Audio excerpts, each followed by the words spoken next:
Hello, hello. And welcome back to another video.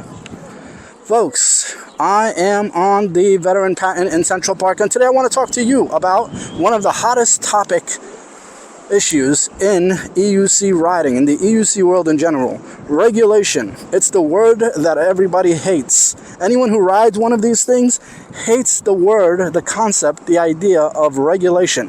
Why do we hate it? I'm going to talk to you about that and more, and what I think is really going to happen with regulation, and more details. I'm going to cover everything, my thoughts on it, my predictions, and why I think ultimately it's going to be a great thing for us riders. Let's see if I can convince you. Let me know in the comments below. Be sure to hit like, subscribe, comment, and share. Whether you agree with me or disagree with me, please be sure to like the video if it's thought-provoking and interesting at least, and presents good ideas. And if you disagree, maybe you can let us know in the comments and see if you can't persuade us otherwise.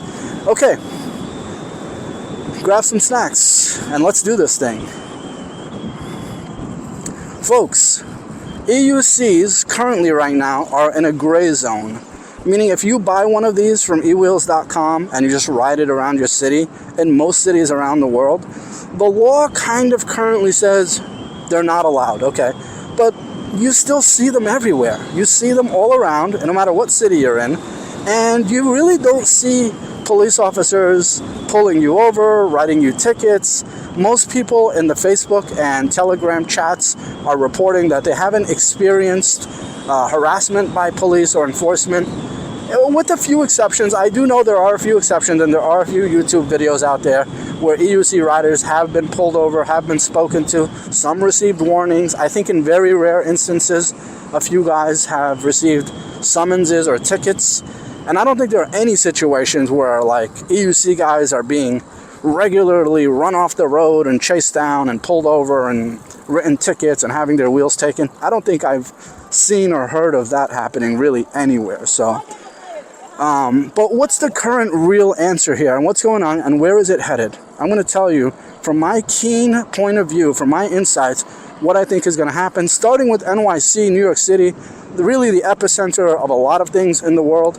Not just because it's a super cool place, but also because it's very densely populated and it's really cutting edge, and a lot of the stuff that happens around the world happens here first, just because of the sheer numbers and volume of people and space, and really the allowance of it, the financial allowance of people being able to afford to adopt hobbies like this. Okay, let's get back to it. Currently, EUCs technically are not legalized, and that's different from illegal, different from illegal or prohibited. They are in this gray zone of not legal, which means there's really no regulation to support them. There's really no insurance unless you have insurance make a makeshift insurance plan for you, specifically designed for a series of parameters that you give them. You can insure your health and insure your wheel against damage and things, but it's really makeshift. There's no package insurance deals that I know of yet. And so that really comes from EUCs not being popular enough yet to demand the type of attention from big insurance companies, where they have preset packages and have done a lot of data analysis already and already understand the risks associated with riding an EUC and the statistics of how many people are riding and how many people get hurt and so on. But I can tell you this. First and foremost, this is one of the best pieces of information, one of the best pieces of news relating to regulation and insurance. And that is, electric unicycles have a much lower rate of incidents, and injury and damage and accidents of many of the different personal electric and manual vehicles available out there. And I say this because I know that the barrier of entry is much higher than other wheel activities. So, for example, everyone knows how to ride a bicycle. You have millions, if not billions, of people around the world who can just hop on a bike and go, and there's so many bicycles floating around. And so just by sheer volume, not even percentage, even though I think percentage is up there too, just by sheer volume, you have so much damage to consider and so many incidents. And so when you look at EUCs in general, The cost of entry, where you have to really commit and learn and dedicate yourself to riding an EUC, is so high that once you actually get through that and you are a bona fide EUC rider, you're already so careful and trained and delicate and smart, much more so than some guy who hops on a scooter or an e-bike and just takes off and has no consideration of others or speed differences or geometry or spatial relationships between himself and other people on the road. Whereas the EUC guy really slow cooks and slow burns. And I've said this in some of my past videos, but I'm going to re-emphasize it because this is an important part of understanding the risks and understanding how many people are going to need payouts from insurance once insurance companies start covering EUCs. And I think pleasantly for us, we're going to realize that insurance for an EUC, if there's like a mandatory insurance like there is with cars, that it might start at $5 or $6 or $7 a month, which is totally negligible and a small price to pay for an EUC owner who wants to ride around legally and securely, knowing that he's not breaking the law and that the law is on his side and in his favor to protect him in a situation where he's not at fault and he ends up getting hurt or the EUC ends up getting damaged. So already that's great news, okay? Because insurance companies are going to realize, wow, there's from all the guys we're insuring that are riding these things, we get almost no calls ever. So this is hypothetically, this is the picture I'm trying to paint to you. Oh my God, it's very rare an instance where an EUC runs into a bicyclist or a pedestrian or a car. And even when they do, they usually brush it off. They're usually fully armored. Wow, these guys are better and easier to insure than, let's say, motorcyclists and car drivers by far, because we don't hear from them. Yeah, charge them $5 a month. It's good. It's good money for us. We're collecting from thousands of customers, and at the same time, we rarely, if ever, have to pay out anything. So, great news for us, great news for them. Everybody wins. So this is the regulation everyone fears, is, I don't want to pay, some crazy percentage of what my wheel costs every month, even if I'm not riding, even if I'm just storing it in my apartment or house, and now I have to pay the government to be all in my business. And listen, it's true. It's nice to not have to pay a single dime and to own these things the same way you own a bike. There's nothing connected to you. Go ahead. Whoops. Nice. There's nothing connected to you. Currently, it's just like owning a bike. You're completely unidentifiable. But if you're suddenly getting insured, you can rest assured that probably also means you have to have a driver's license, the same way you have to have a driver's license for a motorcycle. And it would probably be a class like motorcycle, because you'd be following laws closer to the laws of a motorcycle more so than you would be a car. So I imagine it wouldn't just be a regular D-class driver's license where you had to have passed a car driver's test in order to get your EUC license. But I'll tell you what, it wouldn't be even like a motorcycle either, because there are different things to consider. It's really more of a bicycle, and everyone knows you don't need a driver's license to ride a bicycle. Although when you're riding your bicycle, officers do ask you for your driver's license if you break the law and they want to give you a ticket or a summons. So maybe it would be a driver's license. But in my opinion, the set of laws and the set of regulations needed for an EUC rider would be a little bit unique and require its own separate license code. So if a license with the little letter D on it, a lot of states do this, a lot of countries do this. If it has the letter D on it, that's for driver, for car. And if it has a C, that's for commercial, which means you can drive a big truck. And there's a whole separate test to take to get your license to drive a big truck or a school bus, a commercial license or a CDL license. And there's an M for motorcycle. If you want to be able to ride a motorcycle legally, you can have a letter M on your driver's license. And if you've done all the tests and you can drive a car and a motorcycle, you might have a D and an M. Now, my proposal is that, or my prediction is that there will also be the letter E for electric, which could be for electric scooter, electric unicycle, electric bike, whatever. Electric just means you're on an electric personal vehicle, which is capable of going, 30, let's say anywhere between 20 and 50 miles an hour, because a lot of these vehicles really are going that fast now. And the city is kind of just like, whoa, we didn't want to touch that, because the moment our police officers start chasing down e-bikes in their cruisers, that's a recipe for disaster. I mean, how many of these guys are going to pull over and how many are going to run? And No thanks. We just let's just stick to cars right now. These guys are. I'm losing my voice. I'm gonna drink some water. Excuse me. Guys, bear with me for 1 second. I'm literally like parched suddenly. I hate when that happens. Like I just get suddenly extremely parched. Oh, go ahead. I'm trying to find my strap.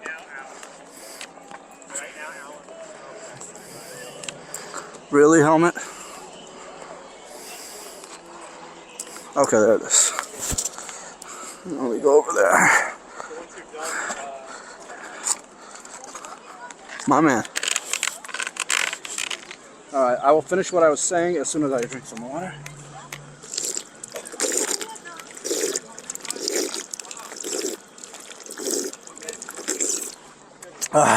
Oh my god, that's so much better.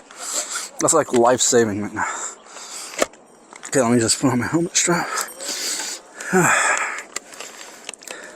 Okay, so I'm really giving you the long, elaborate version of what's going to happen with regulation in my point of view. So bear with me for yammering on and on, but I promise it gets good. So just listen, okay? Listen and watch. And I'm going to also try to ride at a competitive pace so that the video doesn't get boring visually.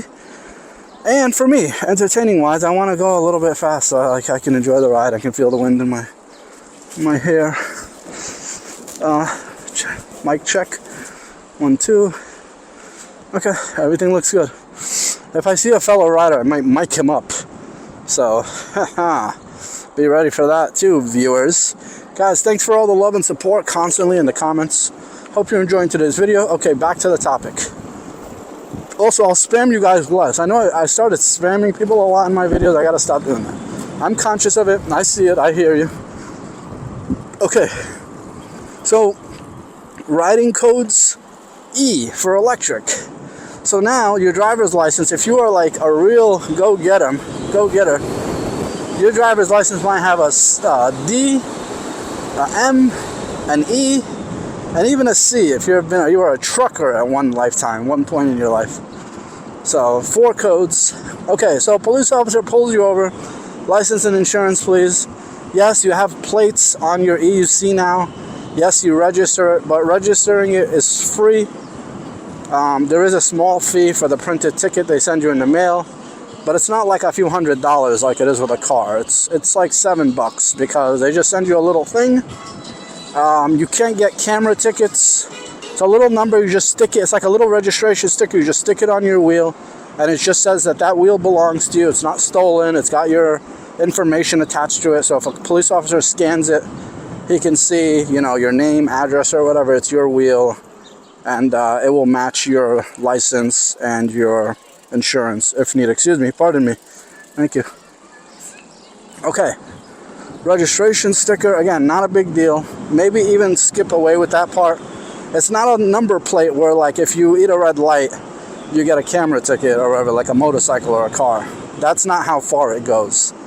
Okay? But again, the enforcement part, which I'll get to later, is really more you're riding extremely dangerously or unsafely, and in some way, somehow, they manage to get you and make you stop. I mean, I don't even know how you do that safely. I will explore that topic shortly. But if they manage to do that, then, then that's when they're checking your registration and all that stuff, okay? And in some cases, a lot of guys can do without it and take the risk, and the consequences wouldn't be dire. In most cases, it would just be a little verbal warning and get your stuff situated. That woman dove out into traffic like she was just not even considering the fact that bikes and electric unicycles could be coming down the road. She just went totally horizontal and then cracked a hard right, and didn't even look down in my direction. I was watching her to see if she would look and acknowledge oncoming. She did not at all. So if you're out here learning in my video, learn that as well, okay? I'm going to cut left here. I looked behind me to make sure I wasn't cutting anyone off suddenly. Okay, so back to this regulation talk. What a dirty word, regulation, and I can't believe you sound like you might even be in favor of it. Listen, I'm all about counterculture. I am Mr. Counterculture. But in this instance, wait till you get to why I know that regulation is not only inevitable. Remember, I'm not vying for it or rooting for it or propelling it or pushing it or promoting it. I'm predicting it, and I do believe it's coming and inevitable, although I think it's going to take a lot longer than we expect, and it's going to encompass scooters as well. So it's not just going to be EUCs, it's going to be scooters and bikes and skateboards as well, and it's going to have a lot built into the law that are going to be in favor of riders, because a lot of the guys pushing the regulation are going to be fellow riders, and so they're going to know our plight and know how to empathize and help us, and in many cases they're going to be motivated by making it safer for us. This is the reason why they're going to be pushing for it in the first place. Okay, so all that stuff out of the way, now you have the system embedded into the regulation culture of of how it works, an understanding of how I think it's going to work once EUCs start becoming part of the mobility landscape. And here's why I think it's inevitable. They can never ban EUCs outright because they're way too efficient and practical, and anytime in commerce or in capitalism you have something that just works and is just to the benefit of all, even when it's in a gray zone like this right now, I consider it in a gray zone and a test zone right now, but even when it gets through that point, it always comes out the other end good for everyone. I mean, look at forklifts. Forklifts in the workplace were seen as so efficient and dynamic and powerful, but so dangerous and so impractical and infeasible. But look at forklifts now. They're totally part of every factory and warehouse, and they're just part of the industrial landscape now. It was inevitable because of the dynamics that they brought to the table. And EUCs are no different. They're going to become such a part of the landscape that there's just going to be no eliminating it. And you won't even be able to regulate it down. You'll have to actually regulate it up. You'll be regulating EUCs into a positive direction, into promoting EUCs and making EUCs more used. By the way, that's a New York City police officer on a souped up moped that just zipped by me in a very friendly and courteous manner, expressed no discomfort with my riding, no discomfort with me, nothing to indicate that he wanted to write me a $100 ticket or anything like that. So that's good to know. I'm definitely more grateful than I am pompous about it. Like, she just waved me out. She said, don't go in there where the people are walking. Totally fair. Yeah, so beep, beep, beep, beep, beep, beep. Thank you. Let me just say a few more things before I go into the next part of my discussion. So I've already kind of painted this picture of how I think EUCs can be safely and legally integrated into the DMV system, the automotive personal transportation system. And by the way, if you're on a regular skateboard or a regular bike, you're exempt from all of this. You're basically just out getting some exercise like a jogger is. But the moment motors and electric stuff is involved, you enter into this E-class territory. And I didn't cover this part of it, which I think is really important. If you get quote unquote pulled over for any reason, which again, I don't think getting pulled over is going to be a popular part of the enforcement landscape of EUCs and e-bikes, but I think in the event of a collision or any situation where they feel compelled to, like they're not just even being jerks, like something specific pushed the issue and you are now having contact with law enforcement.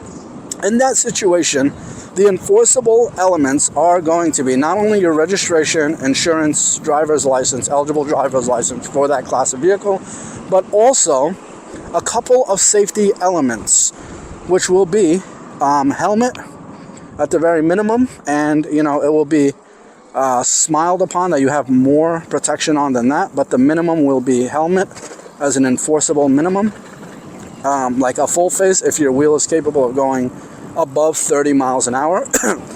And I think another enforceable and important safety measure that will be part of the landscape will be a brake light that attaches to your helmet up here, or collar or backpack, meaning the same way cars have regulations they have to follow with their construction, where there has to be a brake light at a certain height and it has to be of a certain level of brightness on both sides of the car, and if you lift the tailgate or the trunk, the light is still in the same spot all these manufacturer regulations have to be abided by with car makers, and so that's for visibility and safety. Ooh, we have a bicycle collision up ahead.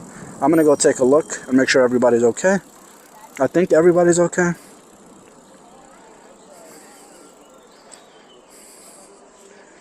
Hey, you guys all right? You okay? Yeah, I'm good. Yeah, you need anything? I'm good. Okay.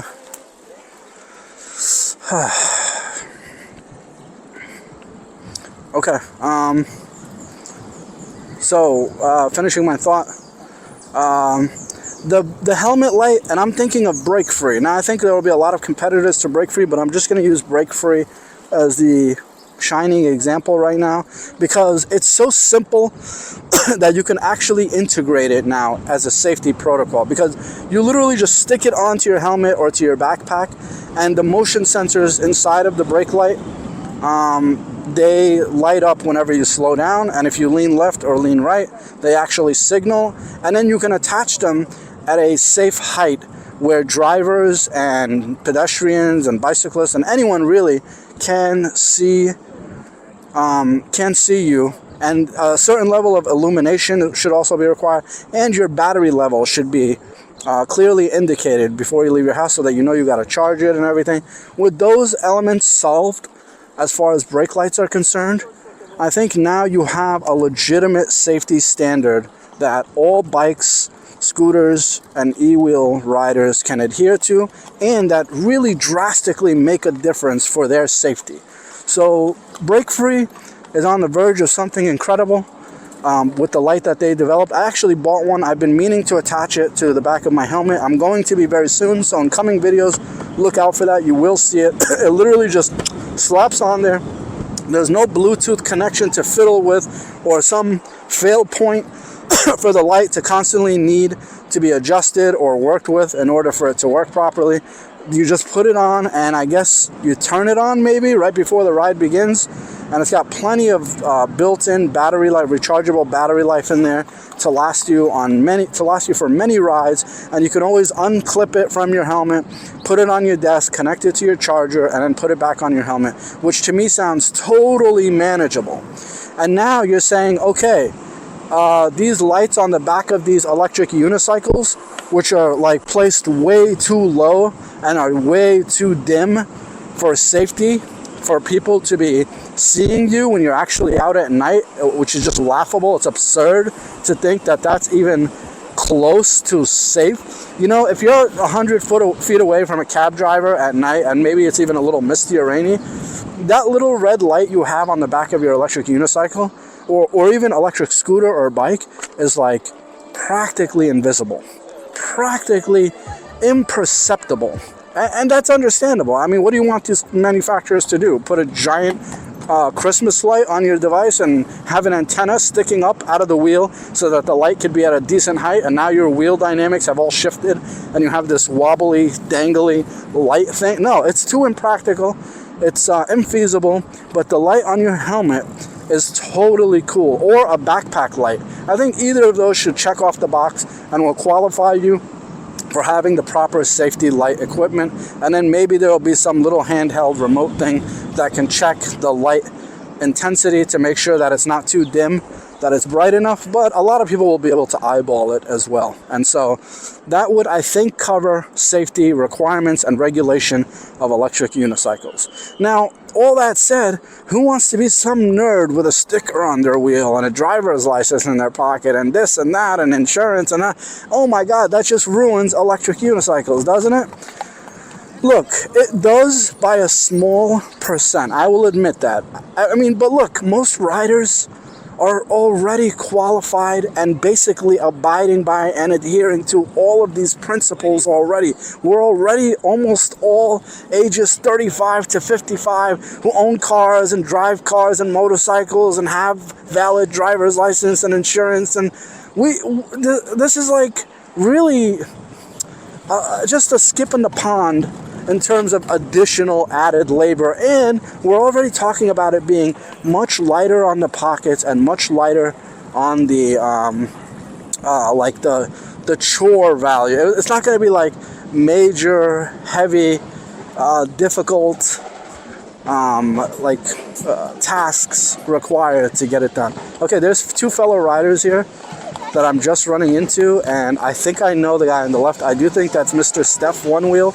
I'm going to confront him in a moment. I don't want to get too off track from this topic though, but guys, I can't not say what's up, so I'm going to pull up on these guys and see what's happening, and then I'll get back to my spiel, I promise. Hello! Yo! Steph? Oh, my man! How you doing, bro? How's it going? Good. How you doing, man? My friend Melvin. Melvin? Keep riding. How you guys holding up? Huh? How you holding up? Pretty good.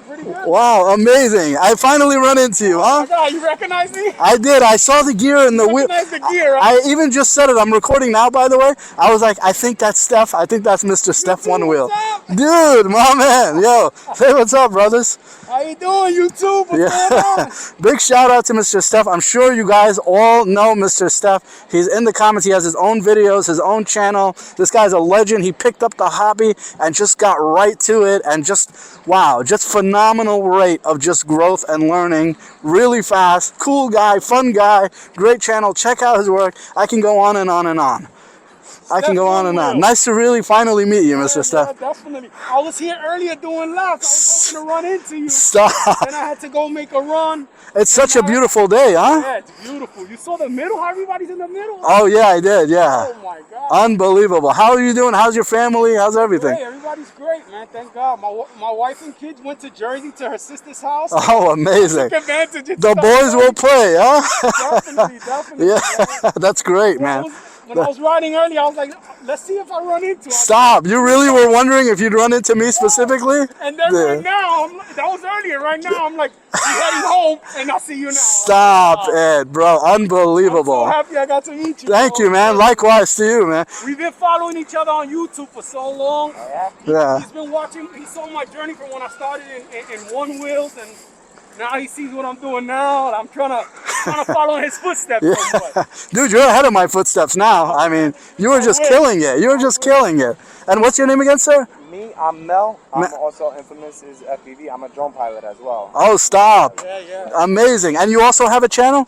Yeah, I also have a channel. Okay. Infamous is FPV. That's my YouTube channel as well. I will put it in the comments, in the description, folks. I'll have to get it in with more clarity. I'll get it from you and from Steph with more clarity.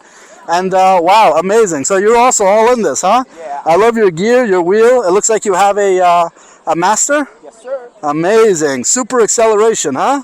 Yeah. Look at this guy, huh? Dude. He lived close by me. I was riding home one day, and he Stop. weighed me down and stopped me. Oh, so you met through wheeling. Yeah. Incredible, dude. Me heading home and him heading out. Oh, yeah. Great. I got you. And then you just linked up and then now ride and stuff? We all hang out, we shoot each other messages whenever anybody's out, like, oh, I'm in the city, are you leaving work right now? Yeah. Sweet. Squad up. Neither of you guys mind being on my channel. I just have to ask. Okay. Yeah. Okay, thank you guys, thank you. I would definitely mic. This doesn't count as a ride though, man. It doesn't. I need to mic you up.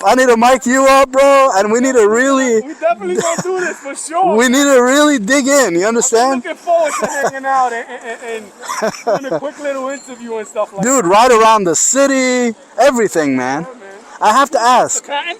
This is the patent, yeah. Oh, nice. You've noticed the last couple of videos, I had the patent in it.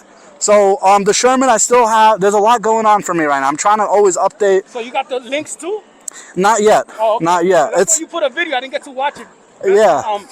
Links versus the correct. patent. So I'm like, oh, he got a links too. Dude, so in that video I talk about the patent versus the links because a couple weeks ago I rode both and I filmed it, so that video's coming soon. So the timeline is just getting all like into like a spider web, you know? Yeah. Which is fine. I don't mind that, but yeah, that's probably why you're thinking, yeah. So I gotta get one of these, man. Dude, oh, one of these, yeah. So I don't have to wear it because I was gonna go topless. I'm like, no, I'm not doing that. Topless. That'll be the one day I fall down. Yeah, dude. But you got a good. That has some shoulder. Yeah, elbow. Yeah. Back. I like these jackets because they're very aired out. That too. That's really cool as well. To get one of those. Oh, that's a good one too. Yeah. And just wear that.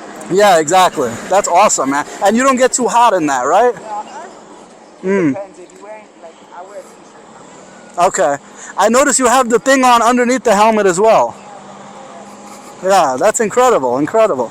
You know, it's funny because we just keep messaging each other, messaging, hey, and I'm messaging you and you messaging me back. And it's like, dude, Now we forget finally the meet messages, without bro. We the just, equipment. dude, that's a testament to everyone. And I'm sure a lot of EUC guys out It was there. meant to be. Yeah, and you know what? It's not even uncommon. There's so many EUC guys out there who literally just mix and match and get to know each other. And it's like, oh, you know what's his name? Oh, you know, oh, and it's just like, what? You know what I'm talking about? Everybody knows Sam. Yeah, well, man. I ran into, let's see, Kyosho like this, which I didn't know before that. I ran into, shout out Kyosho. I ran into, Das Shorts. So many guys who are super popular on the scene, who are legends and pioneers. Shout out, folks. And just like constantly one after the other getting to know these. And they're all very supportive and fun and friendly. And it's just an amazing experience overall. Community, the EUC community is amazing compared to One Wheel. Like the One Wheel community is like nothing like the EUC Stop. community. I swear to God. Really? Not to bash them, but Yeah.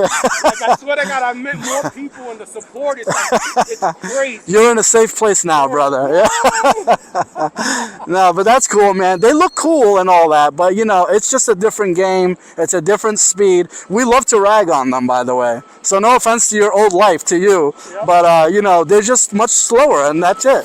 Although there is an exception. I know that sometimes they modify them, but dude, forget all that, man. You know, you don't want to push. Anyway, I digress. You still use the mobile mic? I do, yeah. So You know what's funny? I lost this thing, the whole thing. I lost it just fell. The whole camera or the mic no, thing? just that piece. The piece that. It's so easy to lose. I've lost one too in the past. Oh man. Dude, I keep my mic right here. Can you see it? I strapped it on. I got the little wind cover on it. Yeah, it's beautiful. You know what I'm thinking about getting is I want to get the DJI mic too. You don't even need Oh. the setup. Oh, I heard about that. Proof it to this, and you don't need the setup. Stop. I'm gonna get it. That's it. That But then you is gotta get this piece, and you gotta get the other piece. right. And then And look at it. It's all. It's look. You know what I mean? I mean, it's not. no, it looks terrible, bro. It's a whole contraption, is what it is. But yeah, man, that's cool. I didn't know that. Thanks for telling me that. In fact, I'll tell you this. You ready? Yeah. Oh, okay. Let's wait for these guys. Go ahead. Yeah, go ahead. We're so excited. We're like screaming at the top of our lungs right now. But so DJI mics, from my understanding, they're also a little more expensive and higher quality, and they don't cut out and ripple and do all that stuff. So maybe that's a win-win. You just get the mic without the receiver. Yeah. It's $100. Oh, okay. So Oh, that's actually pretty good. it's not bad. These are like 50 or 60 already. Yeah. Okay, okay. $100, and then you got an option. You could get a white one or a black one. Oh, Looks nice, you know. yeah, amazing. Good info. Look, I told you were ahead of the game now, bro. Bro, stop it, bro. I'm trying to pass you. Dude, so I was just telling you, like, I remember Mr. Steph was like in the comments, like, yo, I'm about to get a wheel. And this isn't even that long ago. Like, I'm a one-wheeler, right? You're like, I'm looking at the Sherman. And literally, this is not that long ago. Channel before I even. Dude, fast forward, this guy's ripping on group rides, filming, doing commentary, all geared out. Yo, big up yourself, brother. You know, not to gloat, God bless and be safe, of course, but still, that type of energy and drive is admirable, and I've been wanting to constantly give you praise for that kind of motivation and stuff, and that willingness, that daringness to be able to just go out there and enjoy yourself, you know? Yeah?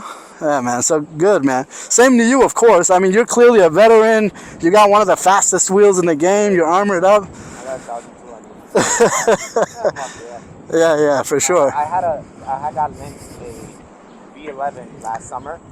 Because my friend broke his leg on the V11 going up a hill. Oh, stop. Yeah, so then I ended up, he was like, yo, listen, since you want to learn to ride and you learn how to ride these guys, you could borrow it. For real? So the whole summer I had it. Oh, stop. Legit.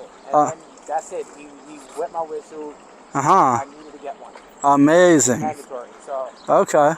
I swim my eggs. Hey, can we stop and chat here for a second? You guys cool? Okay. All right, folks, I'm going to pause the video for 1 minute here, and then we will continue where we left off. This is amazing. Time out. Love you guys. 1 sec, all right? Oh, man.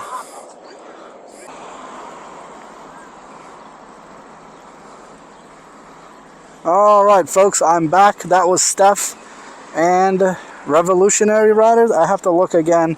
He sent it to me. My hearing is terrible in the helmet. But two very cool riders. I always love meeting you guys from the comments out in the real world. That was literally incredible. Shout out Mr. Steph and shout out friend. I hope to see you guys again. Well, we exchanged info and we exchanged laughs and stories. They had to take off that way. I have to take off this way. So that doesn't even count. As I was telling them, we're going to set up some rides and mic up and have a great time and do some rides together. Okay, thanks viewers. That quick timeout, I needed to just regroup, and then now I'm ready to continue telling my story for this episode. So regarding regulation, integration, and enforcement. So the first part took a long time for me to really break it down and paint the picture, but the second and third part, I'm going to do my best to break it down quickly and explain from my perspective what I think integration and enforcement ought to look like and what they will look like and why they are really good for us. Okay, so here's the deal.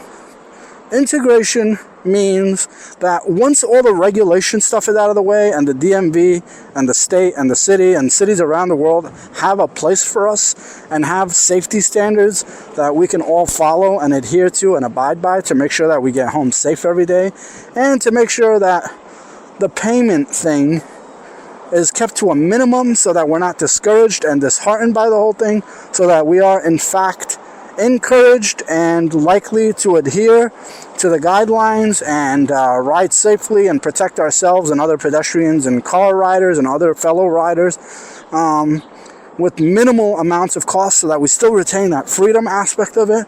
That will still preserve the whole liberty concept and idea behind electric unicycling, because we don't want the man taking a piece of our pie. We don't want to have our freedoms and liberties restricted and our speeds limited and our vehicles tagged with license plates and being tracked and everything. We're still free roaming citizens who are on the cutting edge of this incredible, beautiful sport.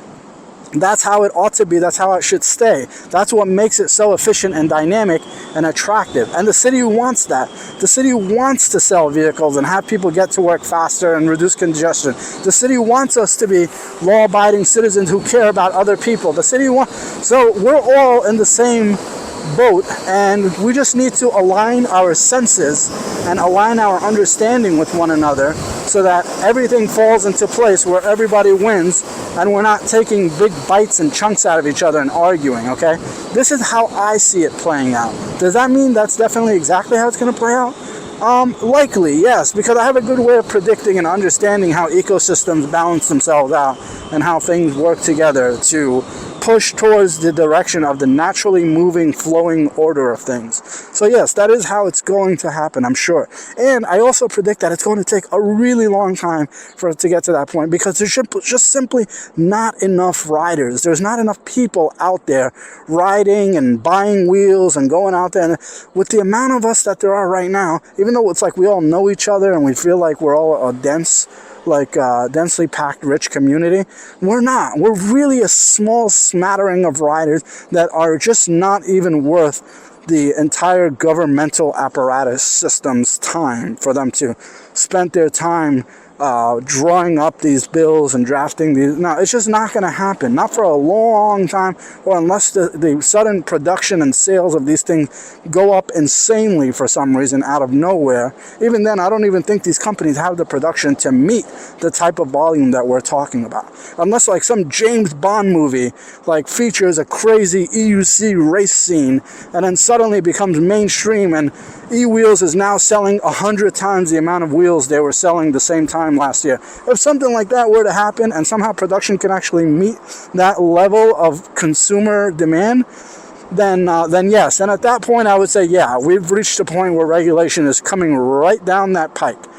And hopefully the percentages of people crashing and things would remain low, because don't forget, we are the responsible PEV riders. We're not the e-scooter guys who are negligent. We're not the e-bike guys who are drinking and riding. We pay with our time and our safety to get on these devices. So we're not about to throw it all away. It's just kind of like what takes a long time to build takes a long time to destroy. It's that type of energy. It's that type of concept behind electric unicycling, where easy come, easy go, where you can just hop onto a scooter in a second and the learning curve is already gone and you know exactly how to ride, but you're also careless and ready to crash into a cab because you didn't give yourself enough time to slow down. So yeah, so you have way more accidents among electric scooter riders than you do with electric unicycle. I'm not going to keep beating this point home, but again, I'm going to stress and emphasize that EUC riders are way safer than other electrical vehicle riders, and you can quote me on that. You can take that to the bank. And let's keep that as a premise for my arguments here, because it's a big part of my prediction landscape of what's going to happen here with EUC regulation. Okay, so you take that, and by the way, I think the insurance thing might be something that's optional, that you don't even end up having like required, and I think the registration thing might also be optional. I think a driver's license is enough, and anything beyond that might just be additional and unnecessary. I think the license is good because it will allow drivers to understand the principles of lane changes and navigation and abiding by street traffic signs and making sure that they reduce the amount of problems with, you know, for themselves while they're out, as far as danger and protocols go. So, and that's a great thing. You should get your license so you know how traffic works if you're not already a car license holder, because a car license holder already knows what cars are supposed to do. So as an EUC rider, he's like, oh, I know what these cars can and can't do. I know how to ride among them. It helps me a lot to understand how their brains work and how their driving habits work, okay? Okay, so take that and mix that in with my next important point, which is integration. And this is the beautiful thing of it. A lot of us EUC riders would love to ride for a living. Oh my God, I'd quit my job right away if I could make 6 figures riding my EUC. Well, guess what? Integration of EUCs into the industrial corporate landscape is going to be gigantic for profits. Any system in which I need to walk around a lot, like warehouse workers, engineers on giant construction sites, and the industry list goes on and on. FedEx, which has hundreds of thousands of individuals walking around, pushing carts with packages on them, walking around neighborhoods. Now, you just add a tiny little EUC, not even a monster like the Patent. We're talking like a 16S, which goes 25 miles an hour and weighs 30 pounds, right? This is a tiny, small, inexpensive wheel. But all of a sudden, these guys are zipping and zapping up and down hills and moving into lobbies and pushing carts and doing things at efficiencies never before imagined. Well, right now, what's preventing FedEx and UPS from adopting an EUC system which saves them $20 million a year in man hours? What's stopping them? I'll tell you what's stopping them. Liability, right? What if the guy gets hurt? No thanks. We don't want him suing us and we'll lose millions of dollars. But once you cover the regulation portion, now you enter into the integration portion. Now there's a framework for which you can pay a worker. If he's a skilled, licensed electric unicycle rider, you can pay him more because he's better for your business. He's going to do way better for Fresh Direct and for Rebel and for all these. He's going to be able to perform and outperform other workers who don't have this capability. And then big companies, big corporate enterprises are looking at their bottom line and they're going, oh my God, Teddy, we just maximized profits this quarter beyond anything we could have ever predicted. We need EUCs, and we need them by the ton. We need units by the hundred. We need training programs. And now, you can actually hire away small training companies to you can contract them to train your staff. You can make deals with them. And now, us EUC riders have a boatload of new opportunities. We can start businesses where we train riders and license them. All we have to do is get registered and licensed to license people. The same way right now, governments issue licenses for mechanic repair shops to do smog tests and registrations for vehicles and inspection. Well, we would get, and small businesses also are allowed to give drivers the 5-hour driving course and other things if they get licensed to do that by the state. And then that's a small business that customers are allowed to look up on Google Maps, and they can pay, $100 and go get their course certificate that they took this learning program and that. So in other words, what ends up happening is EUCs become part of the market space, and not just buying and selling, but training, licensing, efficiency and dynamic. You could even just be a consultant that goes into a business's office or headquarters and does a proposal or presentation, and you get paid if they sign on board to do some major overhaul of their business using EUCs as part of the recipe. And now you're making tons of money. So EUCs are literally going to change society for the better. They're going to reduce traffic jams on a industry-wide scale level, and it's not going to be centralized. Not like the government's going to hog up all the profits on this. It's going to need hands and boots on the ground all over the place. So anyone who knows how to ride suddenly becomes a candidate for developing one of these businesses or leading one of these businesses, leading the charge of the EUC revolution around the planet. Okay, and once one company does it, or one business does it, or one government does it, all of them will follow like dominoes, because they're going to have the recipe and the blueprint right in front of them. They're going to refine it a little bit. They're going to follow it to a T. It doesn't matter. What's going to happen is it's just going to morph all on its own. It's going to spread the way a fire spreads. You understand? This is integration of EUCs into the world market commerce space. And this is what I'm talking about. This is why it's good for everyone once EUCs regulate. Right now, we're just fringe riders and this and that. And that's cool. Yeah, that's great. I get to work quick. Great. Sure, but we'll still have that. And we're not going to have some insane amount of expense tacked on to our daily commute or our ownership of EUCs once it gets regulated. No. What we're going to have is safety standards and lessons, more lessons available, and knowledge and information and legalization in so many aspects, and integration into the workplace where now it's actually allowed and companies can take proper precautions and protect themselves from liability and ensure that their employees are actually qualified and know how to act responsibly and use these things to improve their work conditions and are helping companies be profitable. They're not actually just hurting the company and putting them at risk. So it's just, I just see it as a wonderful new world where EUCs become a wonderful part of the entire system, okay? And that's integration, okay? Now this takes me to the last and final part of my little regulation video breakdown of what's going to happen with EUCs in the future. I hope so far it's been helpful, insightful, delightful, and all the great things to you watching this video so far. If it has been, be sure to slap that like button, subscribe, share this video with a friend, talk about it in the comments. Do it all, people. Do it all. Let's hear it. Let's hear what you got. Make your own videos. Share the link for your video in my comment section. I will not remove such comments. I love it when people share their work. Please feel free to do so. I will actually like it, love it, share it, maybe even pin it. I don't usually pin comments to the top, but I will if I find it fitting to do so. Okay, enforcement. Let me tell you something about enforcement. Police, army, military, you name it, they're going to be riding these things eventually. It's inevitable because they're riding motorcycles right now. They're riding bikes right now. They're riding cars. They adopt the technology that becomes proliferated and widespread. And as EUCs become proliferated and widespread, the military and the local law enforcement agencies are going to catch on. And you know who they're going to hire? Us. What do you think they're going to do? Bring people in off the street and teach them how to ride these acrobatic contraptions? No. We're the ones that are going to be making six figures riding these things, being their top class, top brass, capable riders who can, chase down criminals or other EUCs. I mean, I don't think any other law enforcement vehicle means can catch EUCs besides other EUCs. That means as far as regulation enforcement against us, we're not even going to see that as long as there aren't EUC cops.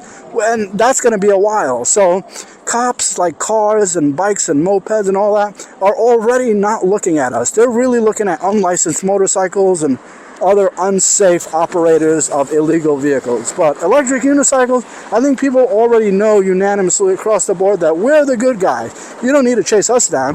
We're already chasing ourselves down. We're buying the latest safety gear. We're being careful out here. We're working hard at our jobs, trying to upgrade our wheels. You know what I'm saying? Trying to upgrade our homes so we can store more wheels in our homes. Listen, I literally am motivated to get a nice big home with a nice big garage so I can line up a bunch of wheels in there. Does that sound crazy? Well, whether it does or it doesn't, I am exemplary. I am representative of a larger group of people who feel the same way I do. Because if I feel that way, if this is what EUCs are making me feel naturally inclined to, then I think other people are as well. And so take it as you will, but the truth is the truth, and that's what's happening. Okay, so now you have law enforcement and others integrating EUCs into their enforcement. You want to look at that however you want. If you are high susceptibility to committing crimes, you might be worried about EUC law enforcement chasing you down on an EUC, on a patent or a lynx, who's able to keep up with you and is well trained and is going to write you a ticket or lock you up and take you to jail. But if you are a law-abiding citizen, you're like, wow, cop cars are not even efficient anymore because EUC cops are making sure that law and order are being kept throughout the cities. Things are safer. Prices of real estate are going up because crime is going down and jobs are going up and people are having more fun and more fellow riders are riding around. Communities are being built around EUC. This is what's going on. There was somebody on the floor. Okay. Guys, and that's my theory. That's my take. Shout out to my friend in the comments who asked me to cover a hot button topic, which was EUC regulation. And I believe I replied to your comment and said, you know what? Challenge accepted. I will take this on. And this is my take on EUC regulation. This is how I would break down this issue. And I'm ever the optimist on usually everything. So this is my optimistic take on this now. And I truly do believe the things I'm saying, and I think it will be a wonderful thing when the day comes that we are accepted with open arms into society and treated with respect and treated with kindness and care and are used for our skills and paid for our skills and rewarded. Oh, by the way, I didn't even mention cameramen with EUCs. You know, on cinema movie sets, that's a whole job description, and that's a well-paying job description because cinema movie camera wielders get paid a lot of money. You know, anything in cinema usually is very highly rewarded and allows people to build careers and build homes for themselves that are incredible. And so I'm sure it ventures out into way more areas of industry and commerce than that. So use your imagination. Please feel free to add on to this in the comments. Maybe I'll make a part 2 for this video if necessary. Maybe I won't if this about covered everything. But either way, I hope you enjoyed. Thank you very much. Shout out to my fellow YouTubers. Shout out to Zenly. Shout out to EUC Vibes. Shout out Marty. Shout out to... I'm starting out with shout outs to the guys who actually have been leaving comments on my videos and watching and showing me love. So shout out to you guys, and now shout out to guys that I also watch, who I don't know, maybe they watch my videos, maybe they don't, but it's not mandatory that they do to receive this shout out. Mr. Wrong Way, thank you. You're leading the charge right now for EUC video making. You're doing a great job out there. Shout out to you. Shout out to other EUC riders who are making videos as well. Has Yang, Ronan, who else? What else do I watch? Chooch, loving your links videos lately, the tire change and all that. Mr. Stuff One Wheel, I just ran into you earlier. Big shout out. You're coming a long way fast. Incredible to have you along with the journey. Shout out, who else? Oh, shout out Kevin, who does bicycle videos. Shout out Thug Gooch, who also does videos. Check out his channel, guys. These guys are not EUC. Oh yeah, Kevin is in Washington. He does EUC videos. Awesome videos, amazing views. Shout out Thug Gooch, who gives me super insightful comments and insights on many of my videos. And he does his own amazing bicycle riding videos. So check out his videos. And he actually does ride a Sherman S. I believe you ride a Sherman S, right, Thug Gooch? A lot of names to keep up with, but you guys are making me have sharper memory and get smarter and do better lately, just because I can't help but keep up with you guys, because it would be sabotage not to, because I'm just too grateful and too happy to know of yous and to see this type of support and love you give me. So right back at all of you. Shout out to Mr. Harold for his wise and insightful comments and feedback on so many of my videos. Shout out to Revolutionary. Shout out to Platypus. Shout out to, oh my God, there's so many people.